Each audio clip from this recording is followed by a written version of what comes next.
So, it was a classic Friday night back in 2018, the kind that bleeds into Saturday morning with the stubbornness of a toddler refusing nap time.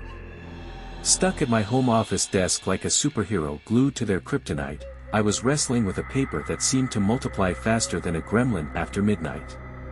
By 10 p.m., the dream of a relaxing weekend felt about as likely as winning the lottery, and every keystroke I hammered out seemed to echo the defeat in my soul.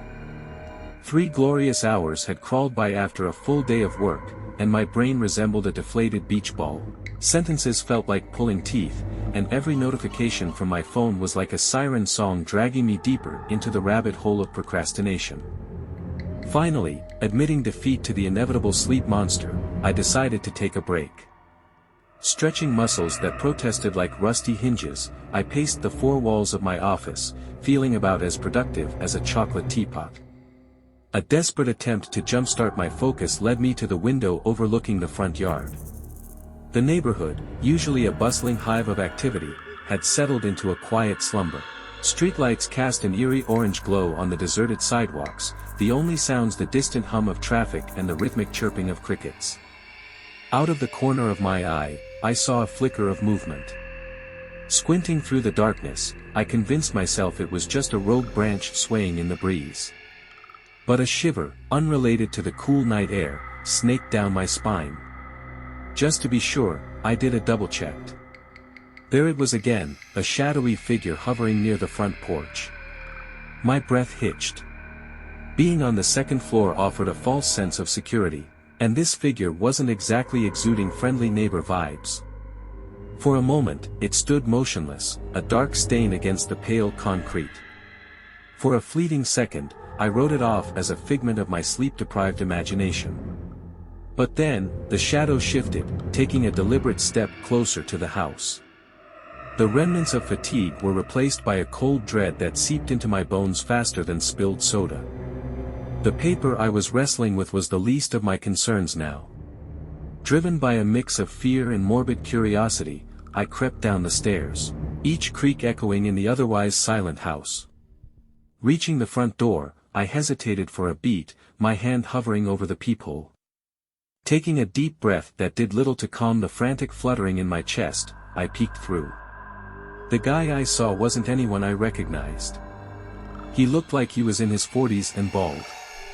A scruffy beard framed a face etched with lines, but his expression was an unreadable mystery. He stood there, a creepy statue, completely oblivious to my inspection. No knock, no doorbell, no attempt to announce his surprise visit. A shiver ran down my spine as a terrifying realization dawned on me. I had no idea how long he'd been chilling out there. Panic started gnawing at the edges of my composure. With a burst of bravery that felt more like bravado, I flung open the door, ready to confront the intruder. But the dude didn't even flinch. His gaze was fixed on a point beyond me, his eyes seeming to bore a hole through the walls of the house itself.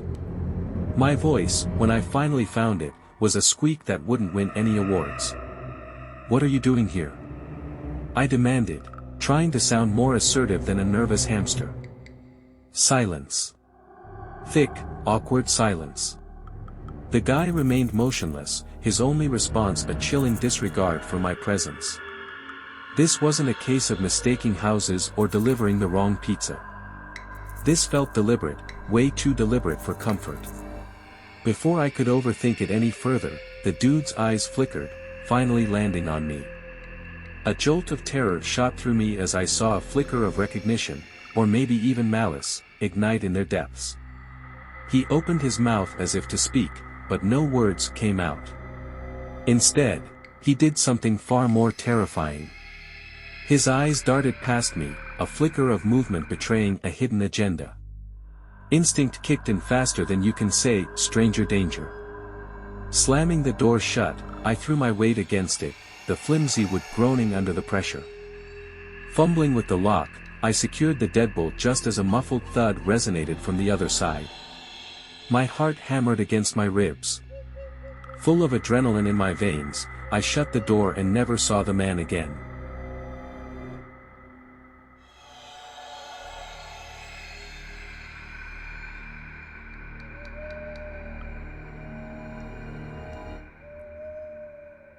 Last winter, I took a trip to visit some college buddies.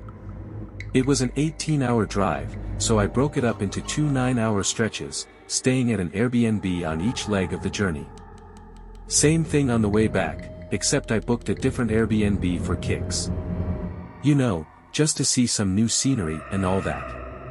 Anyway, a snowstorm caused some delays on the return trip, and I didn't roll into town until 9 p.m.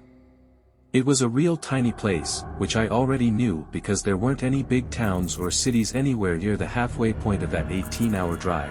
My last Airbnb was in a small town too, but this one felt even smaller. Just a few stores along the main road, with houses scattered out on farms or way off in the distance. My new Airbnb followed the same pattern, isolated from the neighbors. But the outside had a bit of a modern makeover.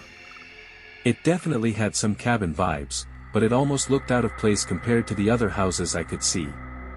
Parked on the gravel driveway, I punched in the code, entered the house, and everything looked just like the pictures online.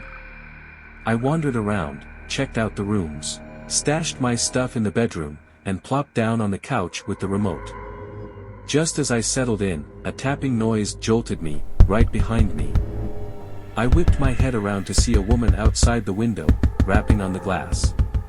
Her hair was long and messy, and her eyes held a wild glint. Once she had my attention, she pointed towards the front door and then shuffled away. My heart was hammering from the unexpected encounter. I got up, unsure whether to be scared or just creeped out. It was just some old lady, right? I cautiously cracked the door open just enough to talk. She smiled and said she needed help. I waited for her to explain, but there was nothing. After a long moment, I finally asked what kind of help she needed. She glanced back over her shoulder and mumbled something about losing something out on the road. I peered outside, but the Airbnb's dim lights barely reached past the porch. "Not sure I can help you with that," I said hesitantly. Her smile vanished, and she just repeated herself, the whole story about losing something on the road, practically word for word. "Yeah, I get it," I mumbled, not really convinced. "But I don't think I can help, sorry." I shut the door and waited until I heard her footsteps fade away before heading back to the couch. Was she just some crazy lady, or was there something more to it? Either way, it was a bizarre way to get introduced to the town. I tried to relax, flipped on the TV, and watched shows till about 11 p.m. when I hit the sack. To be honest, I still felt a little uneasy. It took forever to fall asleep, and all I remember is tossing and turning for a whole hour before jolting awake sometime in the middle of the night. A sound from the front of the house, faint but distinct in the silence, snapped me alert. My mind instantly went back to the woman from earlier. I crept out of bed and tiptoed down the hall, following the sound to the front door. Panicked as I heard the doorknob rattle. Whoever was on the other side was trying to get in. I threw myself against the door, bracing myself with all my weight. It felt like a sumo wrestling match, whoever it was definitely packed some muscle.